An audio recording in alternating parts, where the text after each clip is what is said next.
The challenge. The holographic combat simulator hummed to life as Cadet Naomi Patel executed a perfect zero-gravity spin kick.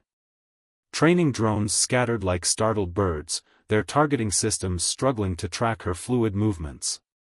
At 24, she was older than most first-year cadets at the Terran Space Academy, but years of studying terrestrial martial arts had given her an edge that pure military training couldn't match.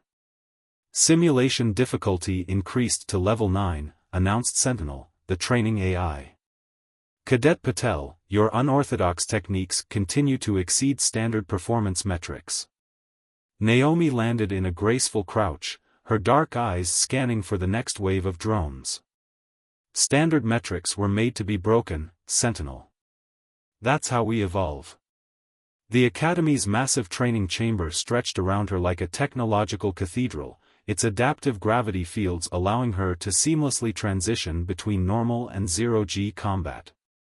She had just disabled another drone with a technique that combined Brazilian capoeira with modern space warfare principles when the chamber's doors slid open. Director Harrison strode in, his usually composed features tight with concern. Cadet Patel, your presence is required in the Grand Assembly immediately. All training sessions are suspended. Naomi's eyebrows rose as she caught her breath. Must be serious if you're interrupting combat training, sir. Usually, missing practice is treated like a capital offense around here. The Centaurian Empire's delegation has arrived ahead of schedule, Harrison replied, his voice carefully neutral. Supreme Commander Draknar leads them. The name sent a chill through the chamber. Even Sentinel's holographic interface flickered. Everyone knew about Draknar, the 9-foot-tall warrior who had fought his way to the top of the Centaurian military by defeating champions from 100 different species. The living legend who had never lost a single combat challenge in 3 centuries of warfare. Well, Naomi said, grabbing her towel, this should be interesting. The Grand Assembly was packed by the time she arrived, still in her training gear because apparently, diplomatic emergencies didn't allow time for proper uniform changes. The massive viewing windows that usually displayed Earth's stunning orbital view were darkened, currently showing footage of Draknar's greatest victories. Naomi watched as the massive Centaurian warrior methodically dismantled opponents twice his size. His 4 arms moved with lethal precision, his iridescent scales gleaming under the lights of various combat arenas across the galaxy. Incredible, isn't it? Whispered Raj Kumar, her roommate, as he slipped into place beside her. They say he once defeated an entire squad of Martian mechs single-handedly. They say a lot of things, Naomi replied, studying the Warlord's fighting style. Including that his ego rivals the size of his homeworld. As if on cue, the Assembly's main doors swept open. Supreme Commander Draknar had to duck to enter, his head nearly brushing the 15-foot ceiling. His ceremonial armor, crafted from rare stellar metals, gleamed under the lights, each plate etched with the story of a victory. 4 arms crossed over his massive chest as his compound eyes swept the room, taking in the assembled cadets with obvious disdain. So, his voice rumbled through the hall, managing to sound both sophisticated and menacing, this is Earth's finest military academy. How quaint. Hidden strengths. Naomi felt the collective tension in the room rise as Draknar began to pace, each step resonating through the assembly hall's deck plates. The Centaurian Warlord's review of their training programs had been scathing, his words dripping with centuries of assumed superiority. Your species still clings to obsolete forms of combat, he continued, his secondary arms gesturing dismissively while his primary ones remained crossed. Hand-to-hand combat in an age of neural disruptors and quantum weaponry? Perhaps we should have waited another millennium before making contact. A low murmur of discontent rippled through the gathered cadets. Naomi studied the Warlord's movements, noting how his lower right arm occasionally twitched, a subtle tell that betrayed either anticipation or irritation. With respect, Supreme Commander, she spoke up, her voice carrying clearly across the hushed assembly, there's value in understanding the foundations of combat. Every quantum weapon was once a pointed stick. Draknar's compound eyes shifted, focusing their multifaceted gaze on her. Ah, the infamous Cadet Patel. Your training scores are unusual. You fight like no other human I've observed. I'll take that as a compliment, Naomi replied, meeting his gaze steadily.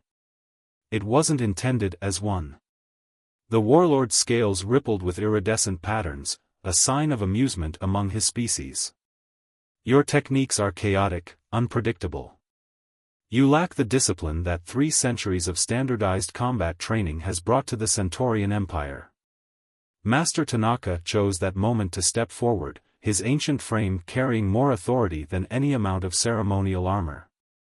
The Japanese combat instructor had been teaching at the academy for 4 decades, and rumors said he'd once held his own against a Jovian war mech using nothing but traditional Aikido principles.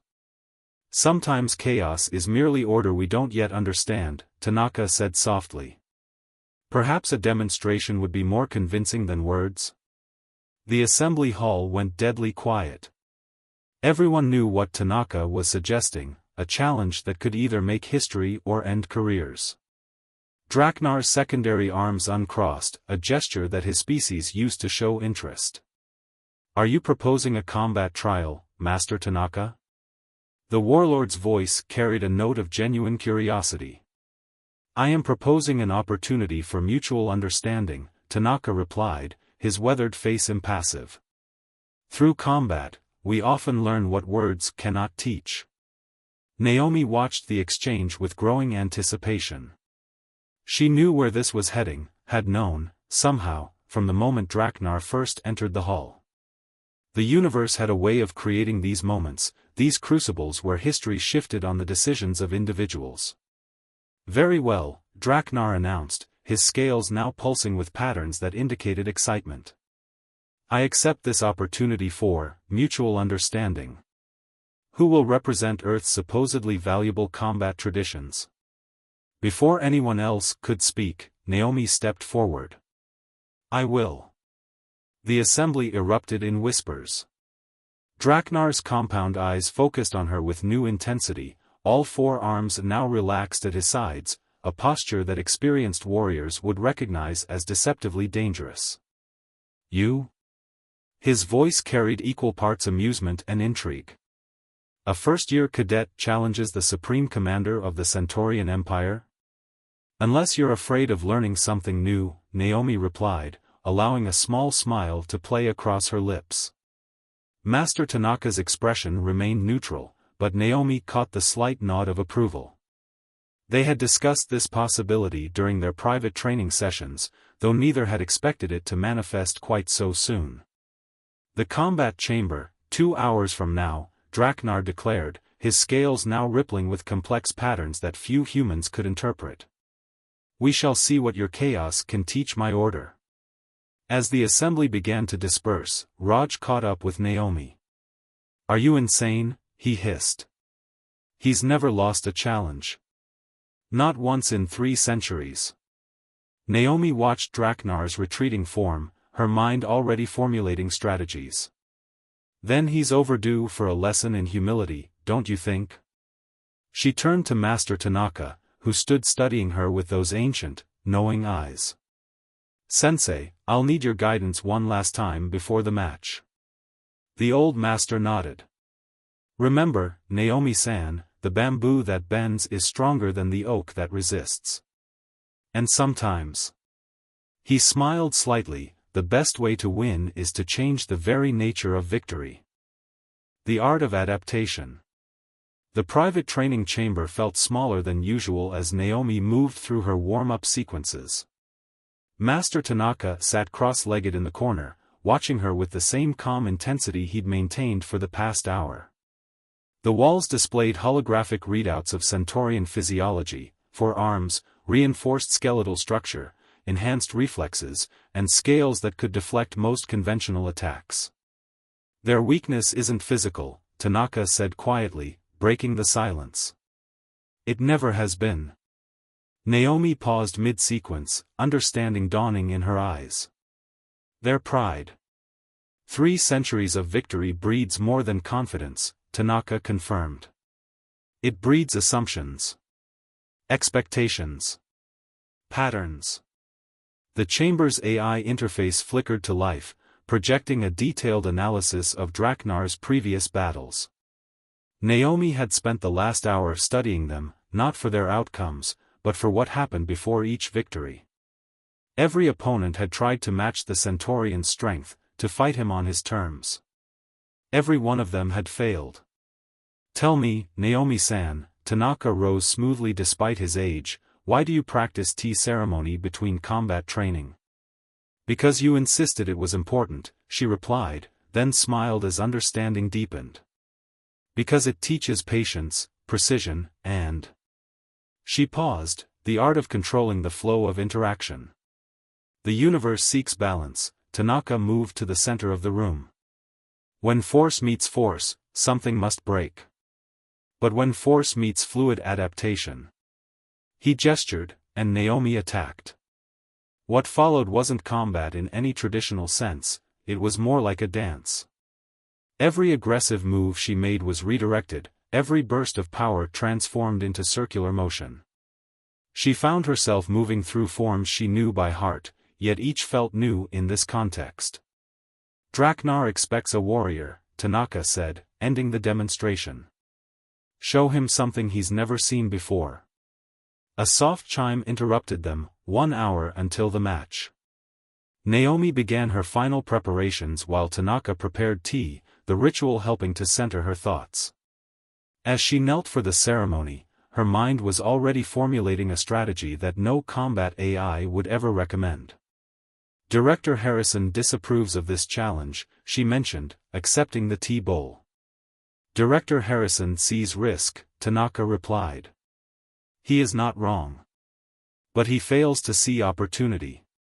The Centaurians respect strength, Naomi said, more to herself than her mentor. But they've never understood that strength comes in many forms. The ceremonial tea warmed her from within as she considered the path ahead. Around them, the chamber's displays continued cycling through combat data, force calculations, and victory probabilities. Naomi ignored them all, focusing instead on the ripples in her tea. When water meets stone, she murmured, the stone believes itself victorious. Yet given time, water reshapes the very mountains. Tanaka's eyes crinkled with approval. Now you understand. The final minutes ticked away as Naomi centered herself. Somewhere above them, in the massive Centaurian vessel currently orbiting Earth, Draknar would be preparing as well. She wondered if he had any concept of what awaited him. One last thing, Tanaka said as they prepared to leave. Remember why you fight. Naomi thought of Earth, of humanity's long journey to the stars, of all the times their species had been underestimated. For something bigger than victory. No, Tanaka corrected gently. You fight because this is who you are. Everything else is just consequence. As they made their way to the combat chamber, news of the impending match had spread throughout the station. Cadets and instructors lined the corridors, some offering words of encouragement, others watching in silent concern. Raj fell into step beside them, carrying a data pad filled with last-minute analysis. The odds are... He began. Irrelevant, Naomi interrupted with a smile. We're about to rewrite them. Dance of Warriors. The combat chamber had been transformed. Gone were the standard training mats and practice drones, replaced by a vast circular arena with adaptive gravity fields that could shift from Earth normal to 0 G in milliseconds. The observation deck above was packed with spectators, not just Academy personnel, but Centaurian diplomats as well, their scaled forms towering over their human counterparts. Draknar entered from the opposite side of the chamber, his ceremonial armor replaced by traditional Centaurian combat gear that left his arms free while protecting his vital organs. His scales rippled with pre-battle patterns, creating mesmerizing waves of iridescent color across his massive frame. Last chance to withdraw, Cadet, he rumbled, all 4 arms moving through traditional Centaurian combat stances. There is no dishonor in recognizing one's limitations. Naomi rolled her shoulders, wearing only the standard academy training suit. Funny, I was about to say the same thing to you. The chamber's AI announced the combat parameters. Match continues until submission or incapacitation. Gravity fields active. Lethal force prohibited. Begin in 3, 2, 1. The signal chimed, and Draknar launched forward with devastating speed, all four arms moving in perfect coordination. But where his previous opponents had tried to block or counter, Naomi simply wasn't there. She moved like water around his strikes, her body flowing through spaces that seemed too small to exist between his attacks. Stand and fight. Draknar growled, his secondary arms striking at where she should have been while his primary arms guarded against a counterattack that never came. Why? Naomi replied, ducking under a sweep that would have taken her head off. Feeling frustrated already? She didn't dodge his next attack. Instead, she redirected it, using his own momentum to send one of his secondary arms crashing into his primary one. The move wasn't powerful enough to damage the mighty Centaurian, but it sent a ripple of shock through the watching crowd. No one had ever turned Draknar's attacks against himself before.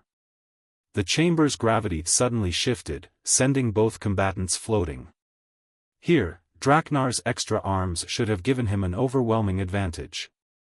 Instead, Naomi seemed to become even more elusive, using the zero-G environment to execute moves that defied conventional combat logic. Your techniques, Draknar said between strikes, genuine curiosity in his voice, they make no sense. Only because you're trying to understand them as combat, Naomi replied, using his own arm as a pivot point to spin away from a grapple. Think of it as a conversation. Combat is not conversation. Everything is conversation, she countered, flowing around his attacks like a river around stones. Right now, your body is telling me everything about what you're going to do next. For the first time in centuries, Draknar felt uncertainty creep into his movements. His attacks were perfect, his form flawless, yet he couldn't seem to land a solid hit. Worse, he was beginning to telegraph his moves, his frustration making him predictable. The gravity shifted again, but this time Naomi was ready. She used the sudden return of weight to turn Draknar's momentum against him, executing a modified Aikido throw that sent the massive warrior sprawling. He recovered instantly, but the damage to his composure was done. You're not fighting me, he accused, scales flashing with agitation. No, Naomi agreed, moving through the space between them like a leaf on the wind. I'm teaching you. There's a difference. The battle continued, becoming less a test of strength and more a demonstration of philosophy. Every time Draknar attacked with his centuries of combat experience, Naomi responded with movements that seemed to break the very rules of engagement. She wasn't trying to defeat him, she was making him defeat himself. Finally, after what seemed like hours but had probably only been minutes, Draknar overextended himself. Frustrated by his inability to land a decisive blow, he committed fully to an attack that should have been unstoppable. Instead, Naomi used his own strength and momentum, combined with a precise gravity field shift, to send him crashing into the chamber floor. Before he could recover, she had somehow turned his own limbs against him, using leverage points that shouldn't have existed to lock all four arms in a hold that left him completely immobilized. It wasn't strength that held him, it was physics, geometry, and a deep understanding of how to use an opponent's power against them. The chamber fell silent. The mighty Draknar, undefeated champion of the Centaurian Empire, lay pinned by a human cadet half his size. Pride and understanding. Do you yield? Naomi asked quietly, maintaining the complex hold that kept Draknar's four arms immobilized. For a moment that seemed to stretch into eternity, the only sound in the combat chamber was the soft hum of the gravity field generators. Then, remarkably, Draknar's scales shifted to a pattern that no human had ever seen before, one that signified respect. I yield, he announced, his voice carrying none of its earlier condescension. And I understand. Naomi released him immediately, stepping back and offering a formal bow that bridged both Earth and Centaurian traditions. Draknar rose to his full height, all four arms moving in a gesture that mirrored her respect. 3 centuries, he said, his compound eyes studying her with new interest, and no one has ever shown me combat as conversation. No one has ever turned my own strength into their advantage so completely. The observation deck erupted in cheers, but Naomi kept her focus on the Centaurian warrior. Perhaps because they were too busy trying to prove themselves stronger, rather than proving themselves different. Master Tanaka appeared beside them, seemingly materializing from nowhere as he often did. In the end, Supreme Commander, what defeats us is not our opponent's strength, but our own assumptions about what strength means. Draknar's scales rippled with thoughtful patterns. Your student has taught me more in one match than I have learned in a century of victories. He turned to address the gathered crowd, his voice resonating through the chamber. The Centaurian Empire has long measured species by their martial prowess, believing that combat reveals the true nature of a civilization. He paused, his secondary arms moving in a gesture of revelation. Today, I learned that we have been measuring with too narrow a lens. Humanity's strength lies not in their ability to match power with power, but in their capacity to adapt, to transform, to see possibilities where we see only established patterns. Director Harrison stepped forward, his formal uniform immaculate despite the tension of the past hours. Then perhaps, Supreme Commander, this marks a new chapter in human-Centaurian relations? Indeed, Draknar agreed. One based not on dominance and submission, but on mutual growth and understanding. He turned back to Naomi. Your victory today will be recorded in both our histories, Cadet Patel. But more importantly, it will change how we approach future encounters with emerging species. Raj, who had been watching from the sidelines, couldn't contain himself any longer. So does this mean humans are now considered equals by the Centaurian Empire? Draknar's scales flickered with what might have been amusement. Equal? Perhaps not. Before anyone could react to this apparent slight, he continued, today has shown us that humanity has much to teach us. We would be fools to consider ourselves your equals when we have so much yet to learn. The diplomatic implications of this statement sent ripples through both human and Centaurian observers. In a single combat match, Naomi had accomplished what years of diplomatic negotiations had failed to achieve, genuine respect from one of the galaxy's oldest civilizations. Later, in the quiet of the Academy's meditation garden, Naomi found Master Tanaka preparing tea with the same careful precision he brought to combat training. You knew this would happen, she said, accepting a bowl. Not just the victory, but what it would mean. Tanaka smiled slightly. I knew that true strength reveals itself in unexpected ways. The rest was up to you. The Centaurians have requested permission to send some of their warriors to study at the Academy, Naomi mentioned, sipping her tea. They want to learn our unconventional techniques. And what will you teach them, when you become an instructor? Naomi looked up, surprised. Me? An instructor? Who better to bridge the gap between Earth and Centaurian combat philosophy? Tanaka's eyes twinkled. After all, you've already proven that the strongest bridge is one that bends without breaking. As they sat in comfortable silence, Earth turned slowly beyond the garden's viewport, its blue expanse a reminder of humanity's humble origins. Somewhere up there, Draknar's ship was preparing to depart, carrying with it news that would reshape the galaxy's understanding of human potential. One question, Sensei, Naomi said finally.